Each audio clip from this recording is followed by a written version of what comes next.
Hello बच्चों, भाई देखते हैं क्वेश्चन क्या कहता है. Uniform heavy disc is rotating at the constant angular velocity omega about the vertical axis at its centre O. एक बहुत बड़ी डिस्क है, वर्टिकल एक्सिस के रिस्पेक्ट में सेंटर ओ से निकल रही है, राइट. ये रोटेट कर रही है with the constant angular velocity omega.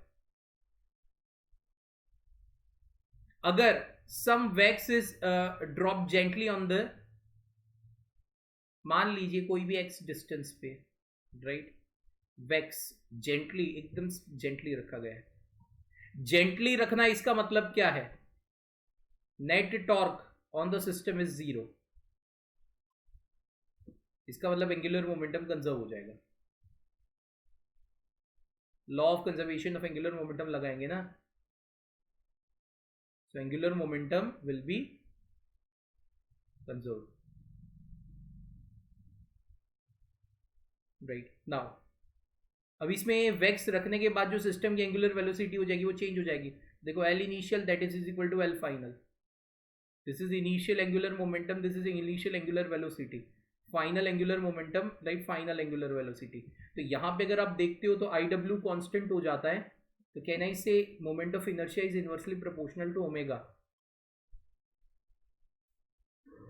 जितना आप मोमेंट ऑफ इनर्शिया सिस्टम का बढ़ाओगे उतनी ओमेगा कम होगी, जितना आप मोमेंट ऑफ इनर्शिया सिस्टम का कम करोगे उतने ओमेगा ज्यादा होगी.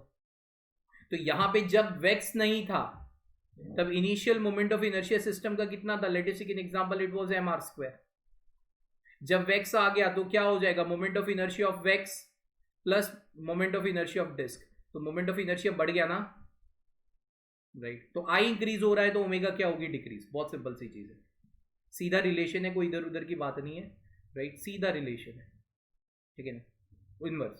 सो थर्ड ऑप्शन जो नई एंगुलर वेलोसिटी, हाँ एंगुलर वेलोसिटी वैक्स और डिस्क की कॉमन आएगी सिस्टम, समझा. नई एंगुलर वेलोसिटी वैक्स जेंटली रखने के बाद सिस्टम की कांस्टेंट आएगी, लेकिन राइट ये decrease, the new angular velocity will get decrease because moment of inertia is going to increase. So third option is the perfect answer for this specific question. So hope so you all understand this, bacha ji. Thank you and all the best.